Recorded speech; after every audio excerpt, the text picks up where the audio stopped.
Hello, I am Jay, currently in MBBS first year from ESIC Medical College Alwar. So how are you? I wish कि आप सब अच्छे होंगे and खुश होंगे. So इस वीडियो में हम बात करेंगे एक फ्रेंड ने कमेंट किया था कि नीट आ रहा है तो नीट के इम्पोर्टेंट टॉपिक्स की आप वीडियो बना दो, है ना. तो इस वीडियो में बात करेंगे नीट के लिए क्या इंपॉर्टेंट होता है, लाइक एनसीईआरटी में से ना क्या क्या इंपॉर्टेंट है एंड क्या क्या चीज़ें आपको पढ़नी चाहिए. बिकॉज नीट के लिए बहुत ही कम टाइम रह गया है, तो कम टाइम में आपको इफेक्टिव स्टडी करनी है ताकि आप अच्छे mark and maximum mark gain कर पाओ और अच्छे गवर्नमेंट मेडिकल कॉलेज में सिलेक्शन ले पाओ. सो इस वीडियो में यही बात करेंगे. सो बात आती है कि इम्पोर्टेंट के लिए नीट में क्या है. तो एज आई सजेस्ट कि नीट के लिए एनसीईआरटी में से इम्पोर्टेंट आप अगर डिफ्रेंशिएट कर रहे हो तो ये आप गलत कर रहे हो, क्योंकि नीट में नीट के लिए एनसीईआरटी में तो सारी चीज़ें इंपॉर्टेंट है. जितनी भी चीज़ें एनसीईआरटी में जितनी भी लाइनें दे रखी है वो A to Z लाइन वो नीट के लिए इम्पोर्टेंट है. तो आप इसमें से डिफ्रेंशिएट तो नहीं कर पा सकते कि लाइक ये मैं पढ़ लूँ, ये टॉपिक छोड़ दूँ, ये पढ़ लूँ, ये टॉपिक, क्योंकि सारी चीज़ें जितनी भी चीज़ें एनसीईआरटी में दे रखी है वो एक टू एक मतलब A to Z चीज़ है, वो बहुत ज़्यादा इंपॉर्टेंट है नीट के लिए. और किसी भी लाइन से क्वेश्चन फॉर्म हो सकता है ना. और एक ये भी है कि लाइक आप यदि लाइक ये सोचते हो कि ये टॉपिक हार्ड लग रहा है, ये मेरे को याद नहीं होता, तो आप उसको स्किप कर देते हो. बट क्या होता है कि नीट में आपको मान लो आप नीट एग्ज़ाम देने के, तो क्या होता है कि कई बार ऐसा होता है जो टॉपिक हार्ड है ना, आपने उसको स्किप कर दिया था, उससे कई बार ऐसा हो जाता है कि सिंपल क्वेश्चन फॉर्म हो जाता है और आप वो टॉपिक स्किप कर देते हो, तो आपसे वो क्वेश्चन नहीं होता है सॉल्व. और लाइक जो आपका टॉपिक अच्छा होता है और ना और आपका फेवरेट टॉपिक होता है, उससे कई बार हार्ड क्वेश्चन फॉर्म हो जाता है और वो आपसे सॉल्व नहीं कर पाते हो, तो आपको बहुत ज़्यादा डिमोटिवेट फील होता है और फिर आपका कॉन्फिडेंस लेवल बहुत ज़्यादा डाउन चला जाता है एग्ज़ाम टाइम, है ना, मतलब पेपर के टाइम पे ही. तो उससे आपके मतलब मार्क में बहुत ज़्यादा कमी भी आ सकती है और आपका पेपर बिगड़ सकता है ना. सो आपको ये याद रखना चाहिए कि नीट के लिए एनसीईआरटी में आपको सारी की सारी चीज़ें पढ़नी चाहिए, कुछ भी चीज़ें स्किप नहीं करनी चाहिए. मतलब सारी के सारे टॉपिक, कुछ भी ये नहीं है इसको स्किप कर दो, क्योंकि हर एक चैप्टर से ज़रूर क्वेश्चन आता है. ये कोई भी चैप्टर ऐसा नहीं है कि इससे क्वेश्चन नहीं आता हो, है ना. मतलब हर एक चैप्टर इंपॉर्टेंट है और इसमें भी आप ये टॉपिक नहीं छोड़ सकते, क्योंकि किसी भी टॉपिक से क्वेश्चन फॉर्म हो सकता है. बट लाइक यहीं पे बात करते हैं, है ना, कि इम्पोर्टेंट क्या है नीट के लिए. तो इम्पोर्टेंट क्या है कि इम्पोर्टेंट अपन कैसे डिसाइड करते हैं, पहले तो इस पे बात करते हैं. तो इम्पोर्टेंट डिसाइड करते हैं हमारे previous year papers, like previous year पिछले सालों में क्या पूछा जा रहा है ना. तो लाइक उस पर्टिकुलर चैप्टर से कितने क्वेश्चंस आ रहे हैं, तो आप ये कैसे फाइंड करोगे कि क्या इंपॉर्टेंट है. तो आप प्रीवियस क्वेश्चन देखना, तो आपको कई बार तो ये आपको पता लग जाएगा. लाइक देखना, लाइक आप एनिमल किंगडम देख लो, मान लो आप लोग, तो हमेशा मिनिमम 2 क्वेश्चन उससे आते ही है और मैक्सिमम कई बार 4 भी आए हैं, है ना. तो और कई बार 3 भी आए, 2 3 4, मतलब ऐसे करके उससे क्वेश्चन आते रहते हैं. तो मिनिमम 2 क्वेश्चन उससे हमेशा पर ईयर आते ही हैं और मैक्सिमम 4 तक भी पहुंच जाते हैं. इसका मतलब अगले साल भी उससे 2 क्वेश्चन कन्फर्म आने ही हैं एंड 4 भी आ सकते हैं ना. तो ऐसे आपको पता लग जाएगा, तो आपको उसी हिसाब से तैयार करनी है. यदि आप अब मान लो इस चैप्टर को छोड़ दिया तो आपके 2 क्वेश्चन तो कन्फर्म ही है, वो तो आप नहीं कर पाओगे, सब, है ना. तो ऐसा है, मतलब कुछ भी चीज़ स्किप तो आपको नहीं करनी है, चाहे कैसा भी चैप्टर हो, एक बार पढ़ो ज़रूर उसको. और लाइक अब बात करते हैं इसमें से, अब एनसीईआरटी में से भी इम्पोर्टेंट अपन को कैसे छाटना है ना. क्योंकि अब मेरे अगर ये सजेशन है कि लाइक आप स्टार्टिंग से पढ़ रहे हो ना, स्टार्टिंग से तो आपको सारी चीज़ें बिल्कुल पढ़नी है. बट अब लाइक एग्ज़ाम टाइम है, तो एग्ज़ाम टाइम के लिए अपन एनसीईआरटी को कैसे कंसाइज कर सकते हैं, उस पर हम बात करते हैं ना. तो उस पर लाइक जैसे मैंने की थी ना, तो ऐसे बात करते हैं.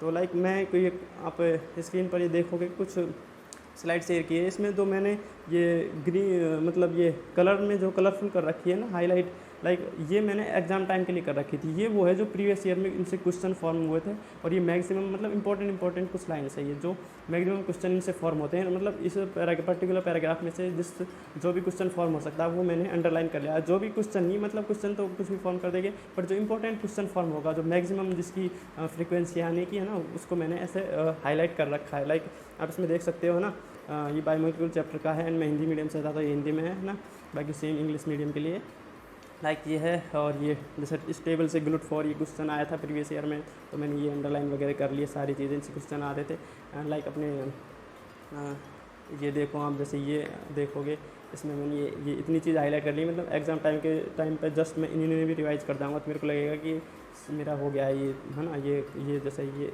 जो भी हाईलाइट है, जो मैं कर लूँगा, ये मैं रिवाइज़ कर लूँगा तो मेरे को लगेगा कि ये मैंने रिवाइज़ कर लिया चैप्टर एट द ये फॉर एग्ज़ाम टाइम के लिए. बट एग्ज़ाम टाइम से पहले आपको सारी चीज़ें लाइन टू लाइन पढ़नी है एनसीईआरटी है ना.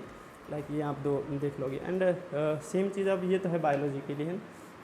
अब ऐसी अब लाइक फिज़िक्स के लिए बात करो तो एग्ज़ाम टाइम में क्या पढ़ना है, तो ये नहीं है आपको फिर लाइक वैसे तो पढ़ने के लिए बहुत है, लाइक एनसीईआरटी भी इसमें करनी होती है। एनसीईआरटी के जितने भी क्वेश्चंस है वो बहुत इंपॉर्टेंट होते हैं नीट के लिए है ना।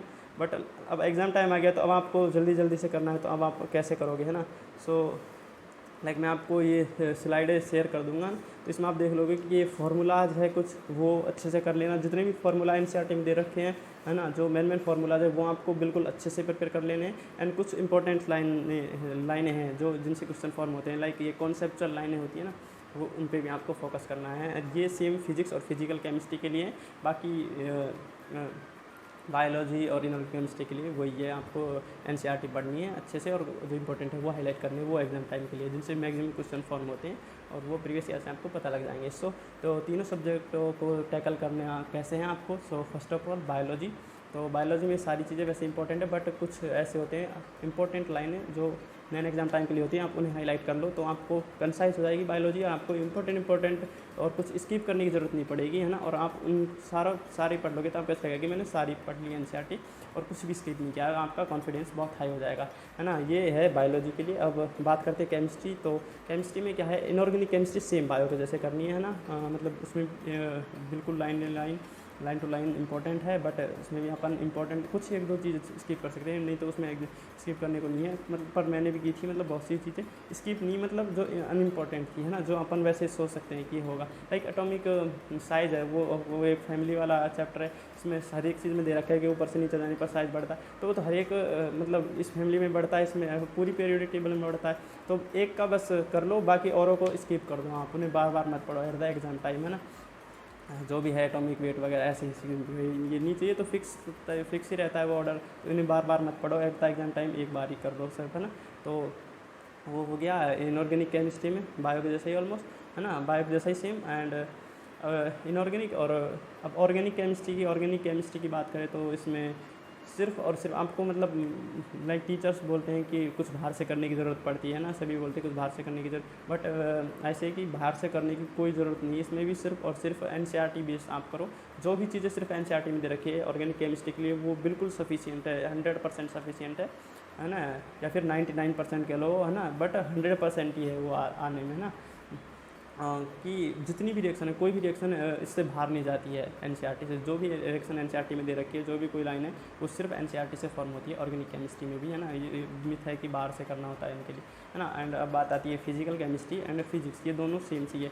इन दोनों में क्या है कि मेन तो है फार्मूलाज जितने भी इंपॉर्टेंट फार्मूलाज है वो आपको अच्छे से रट लेने हैं, कंठस्थ कर लेने हैं। एंड फिर बात आती है कुछ इंपॉर्टेंट लाइन, इसमें जो कॉन्सेप्चुअल लाइन है वो आपको अच्छे से प्रिपेयर कर लेनी है, जिससे क्वेश्चन मतलब डायरेक्टली फॉर्म हो सकते हैं है ना। तो इससे आप तीनों सब्जेक्ट अच्छे से क्लियर कर पाओगे एंड आपको कुछ भी स्किप करने की ज़रूरत नहीं पड़ेगी, क्योंकि आपने लाइक पहले पूरे साल पढ़ाई किया थी, तो पूरे साल भी अपनी पढ़ाई नहीं की होगी, तो मतलब आप साल दोगे तो आपको थोड़ा कॉन्फिडेंस आएगा कि मेरी काफ़ी चीज़ें याद है, एंड इतने कम टाइम में भी आप काफ़ी अच्छा गेन कर पाओगे है ना। इससे आपको अच्छा मतलब बहुत अच्छा फील होगा है ना। सो यही थी basically, and thanks for watching. Please subscribe my channel for more. Okay.